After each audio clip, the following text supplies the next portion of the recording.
Y otro sector de las mujeres que está siendo atendido, Juan, son las trabajadoras del hogar. Así es, a través de una campaña que protege sus derechos laborales. Felicitas. ¿Quieres saber cómo? Vamos. Vamos a verlo. En México existen 2.4 millones de trabajadoras del hogar, de las cuales el 97% no tiene acceso a servicios de salud. Para visibilizar este problema, se puso en marcha la campaña Empleo Justo en Casa, para impulsar la lucha por sus derechos laborales. El Instituto de Liderazgo Simone de Beauvoir, junto con instituciones de la sociedad civil, buscan acabar con las prácticas de discriminación. Hay discriminación no solo en la práctica y en las condiciones, también en la ley. Ya se decía, la Ley Federal del Trabajo es discriminatoria. Le da condiciones a las trabajadoras del hogar distintas a las del resto de los trabajadores. Esto quiere decir que el trabajo del hogar no está considerado un trabajo como cualquier otro trabajo. La Ley del Seguro Social las discrimina.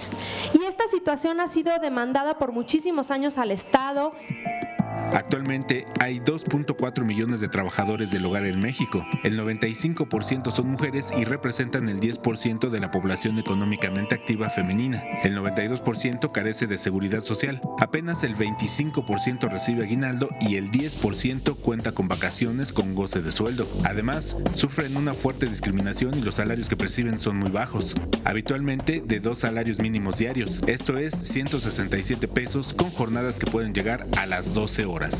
Tanto trabajadora como empleadoras pues pagan lo que pueden y lo que tienen y lo que aceptan, ¿no? Entonces creo que es importante, por ello es que ellas ganan muy poquito. En Chiapas, por ejemplo, ganan 80 pesos y no tienen un horario de trabajo. La campaña busca crear conciencia desde los hogares a partir de anuncios en televisión, carteles publicitarios y una página web que incluirá ejemplos de contrato laboral hasta un manual del buen empleador. Con imágenes de Javier Martínez, Alberto Álvarez Santana, 21 Noticias.